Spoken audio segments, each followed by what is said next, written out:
Hello दोस्तों, आज की इस वीडियो में मैं कुछ मैथ के महत्वपूर्ण क्वेश्चन बताऊंगा और उन्हें हल करने का तरीका बताऊंगा जो ज़्यादातर परीक्षाओं में पूछे जाते हैं। देखिए, जैसे क्वेश्चन क्या रहा है, √56 प्लस √56 प्लस √56 और ऐसे करके कहाँ तक दे दिया, अनंत तक। पूछा है इसका मान ज्ञात करो। ऑप्शन दिए, ऑप्शन ए 7, 8, 56, 0 या इनमें से कोई नहीं।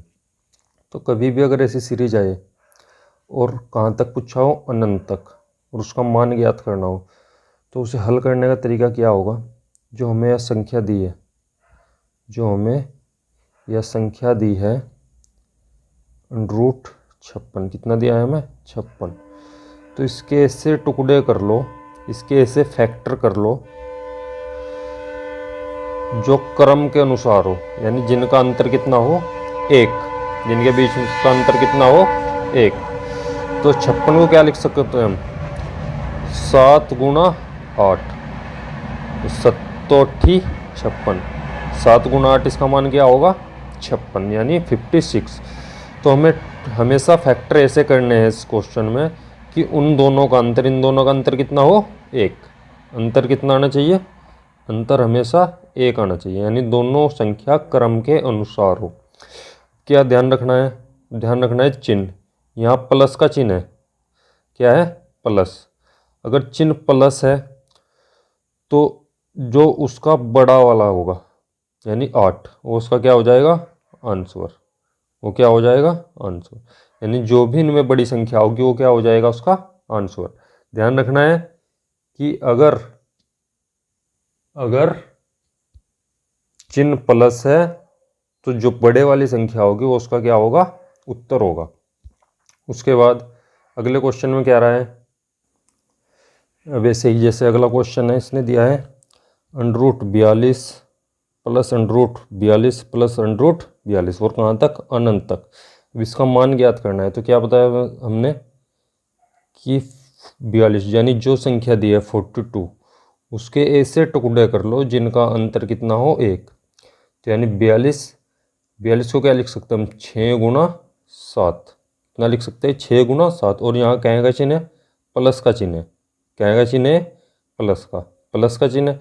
तो उत्तर क्या हो जाएगा हमारा, 7। 7 क्या हो जाएगा हमारा, आंसर हो जाएगा। तो इसका सही उत्तर क्या होगा, 7। इसका सही उत्तर क्या होगा, 8। आगे बात समझ में। अब इसी जैसे अगला क्वेश्चन है, इसने दिया है √30 और कहाँ तक, अनंत तक। तो 30, सेम वही तरीका है। 30 को क्या लिख सकते हैं हम, 5 गुणा 6। 5 की 6 की गुणा करेंगे तो क्या आ जाएगा, 30। अब क्या बताया था, अगर चिन्ह प्लस हो तो उत्तर क्या होगा हमारा, बड़े वाली संख्या। लेकिन इसमें चिन्ह क्या है, माइनस। अगर चिन्ह माइनस है तो उत्तर क्या होगा हमारा, छोटे वाली संख्या। उत्तर क्या होगा हमारा, जो छोटी संख्या दी होगी। उत्तर क्या हो जाएगा हमारा, 5। आ गया यहाँ तक समझ में। इन दो तरीके की सीरीज क्वेश्चन में आती है। अगर प्लस होगा तो बड़े वाली संख्या, माइनस होगा तो छोटे वाली संख्या। हमेशा ध्यान रखना, टुकड़े हमें, जो फैक्टर हमें करने हैं, हमें ऐसे करने हैं गुणनखंड जिन दोनों का अंतर 1 हो, या सेम कह दो कि दोनों क्रमागत संख्या हो। दोनों कैसी हो, क्रमागत संख्या। ठीक है। ये उसके बाद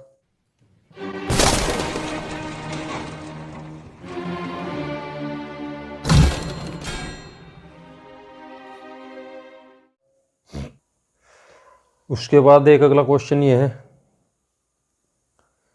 इस तरीके का क्वेश्चन पेपर में आ जाते हैं। देखो, इस तरीके का क्वेश्चन पेपर में आ जाते हैं। अब देखो, पहले नीचे वाला क्वेश्चन देखते हैं, इससे आसानी होगी समझने में। इसने दिया है √6, फिर पूरे का √6, फिर पूरे का √6, फिर पूरे का √6, फिर पूरे का √6 और कहाँ तक, अनंत तक।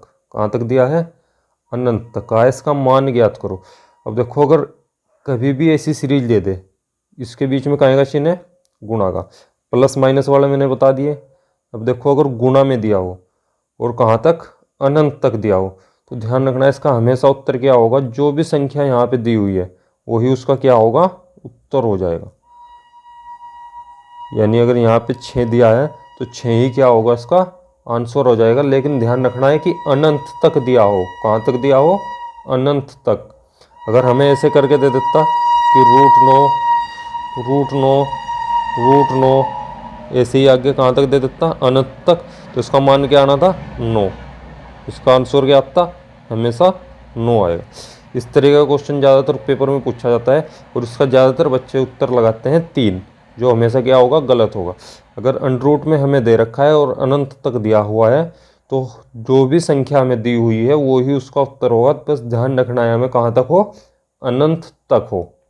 ठीक है। अगर अनंत तक ना दी हो, जैसे ऊपर वाला क्वेश्चन है, अगर अनंत तक ना दी हो तो उसे हल करने का तरीका क्या है। अगर अनंत तक ना दी हो तो हम देख लेंगे यो क्या होता है। जैसे √6, अब इसकी करनी में क्या माना जाता है, हमेशा 2 माना जाता है। अगर खाली करनी हो तो उसकी करनी में क्या माना जाता है, हमेशा 2। तो कितना है, 1 2 3 4 5। कितनी संख्या है, 1 2 3 4 5। तो क्या कर देंगे, जो 2 होगा उसकी घात कितनी कर दो, 5 कर दो। 2 की घात कितनी कर दो, 5। अब इसे हल करेंगे तो क्या आएगा भाई, इसे हल करेंगे तो इसका मतलब इसका 5 बार प्रसार, 2 दूनी 4 दूनी 8, 8 दूनी 16, 16 दूनी 32। यानी कितना आ गया, 32। ठीक है। तो उसके बाद उसका मान क्या हो जाएगा, यहाँ तक समझ में आ गया। अब उसके बाद इसने जो संख्या दी है, कितनी दी है, 6। 6 की घात 6 और इसका मान कितना आया, 32। तो क्या कर देंगे, 32 और ऊपर क्या कर देंगे, ऊपर इससे 1 कम कर देंगे। ठीक है। या बोल लो, या कह दो कि उसका मान क्या हो जाएगा, 6 की घात n-1/n, और यो क्या होगा, हमेशा n का मान होगा। तो यानी उत्तर क्या आ जाएगा, 6 की घात 31/32। उसका क्या होगा, आंसर होगा। आया यहाँ तक समझ में। चलो एक क्वेश्चन और देखते हैं सही। अगर हमें दिया हो √5, फिर √5, फिर √5, इसके बाद फिर √5। अगर हमें ऐसे दिया है, अब क्या बताया देखो भाई, कितना है, 1 2 3 4। यानी 2 की घात कितनी होगी, 4। यो क्या आएगा, यो n का मान आएगा। 2 की घात 4 का मतलब 2 गुना 2 गुना 2 गुना 2। 2 दूनी 4, 4 दूनी 8, 8 दूनी 16। कितना आ गया, 16। तो क्या बताया था, मान क्या हो जाएगा, 5। नीचे क्या आएगा, 16, और ऊपर क्या आएगा, यानी n-1।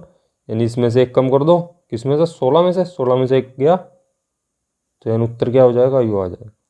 ये क्वेश्चन हमेशा पेपर में पूछे जाते हैं।